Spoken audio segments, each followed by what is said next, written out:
कहीं खतरा है। सिलेबस पढ़ना है, उसी हिसाब से रखना है, एग्जाम दे देना है। कलेक्टर नहीं किया, काम खत्म। रिटायरमेंट का समय आया, चुनाव लड़ना हुआ तो कुछ बोला, भोंक दिया, हो गया। कलेक्टर को कभी बुद्धिजीवी नहीं माना जाता है। दुनिया का इतिहास पढ़ करके देख लीजिए, नहीं माना जाता है, कोई नहीं मानता है। मैं क्या कहूँगा, अमेरिका के राष्ट्रपति भी नहीं मानते थे, अलग चीज। हाँ तो लेकिन मैं कह क्या रहा था, दास भूल दास दास था दास दास बता रहा था कि दास जो है, दास का अर्थ कभी भी गुलाम नहीं होगा, जैसे राक्षस का अर्थ कभी भी असुर नहीं होगा, असुर का अर्थ कभी राक्षस नहीं होगा। वाल्मीकि रामायण जिसकी आप लोग पूजा करते हैं, उसमें खुद लिखा हुआ है कि राक्षस का मतलब रक्षा करने वाला। शब्द पलट दिया लोग, सब लगता है कि आ गए, समय समाप्त। बहुत बहुत धन्यवाद आप लोग। मैं ये कह रहा था कि दास, अब थोड़ी सी बात मैं बता देता हूं कि दास का मतलब,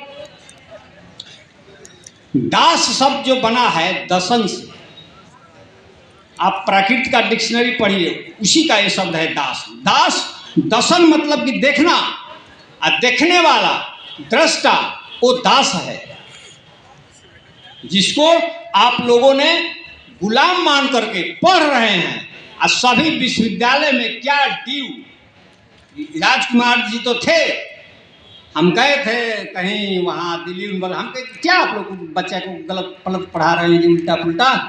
ये कहते हैं कि हिंदी का विकास अपभ्रंश से हुआ है। हमारे देश के जो सबसे बड़े विद्वान माने जाते हैं हिंदी के, उसी पर उन्होंने रिसर्च किया।